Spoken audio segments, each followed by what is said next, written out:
Le trafic transfrontalier est intense. Les mouvements commerciaux quotidiens augmentent le risque de contamination et la propagation du virus sur les zones des frontières. C'était un peu délicat à gérer, mais la communauté économique des États de l'Afrique centrale, CEAC en sigle, cofinancée par l'Union européenne et le Bureau fédéral allemand des affaires étrangères, a soutenu ses États membres et assuré une meilleure prise de conscience dans les populations frontalières sur les risques de la maladie, les mécanismes de prévenir sa propagation ainsi que les moyens de faire face aux effets de fermeture des frontières sur leur survie quotidienne.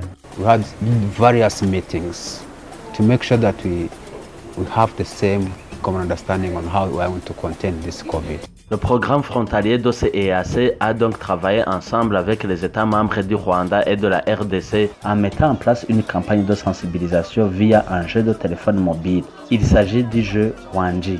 Le jeu Wanji est accessible à travers une ligne gratuite au Rwanda et en RDC et est basé sur la technologie IVR, sans besoin d'internet pour l'utiliser, dans leur langue locale sans toutefois avoir besoin de lire ou écrire. Wifuza gukina agakino kajyanye no kwakwirinda COVID-19 kanda gatatu. The nature of COVID called for the whole society to use those kind of technologies as we limited interactions between people, between one person and other persons. Covid-19 a entraîné la restriction de la circulation des personnes, des biens et des services sur les frontières.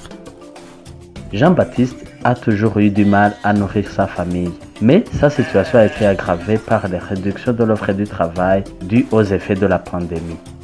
Twari tubayeho twarahinga tukaja mu kiraka nta kibazo. Umuryango twajyaga kabiri muri guma mu rugo twajyaga rimwe tukaguma mu rugo gusohoka ndavye ari vyemewe. Serivisi y'umunani kane gatanu nikundira ubutumwa burimo bw'uko nakwirinda ngarinda n'umuryango wanjye.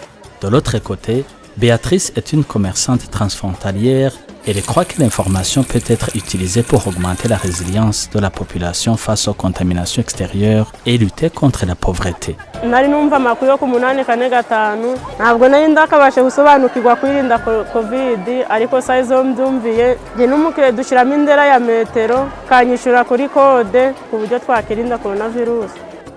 Les chaînes radio, les télévisions et les médias sociaux sont très utilisés pour diffuser des informations, mais elles ne sont pas abordables ou accessibles à tout le monde, surtout dans les zones frontalières rurales. Cependant, le service 845 reste la solution majeure pour améliorer la diffusion de l'information sur la santé via les téléphones portables.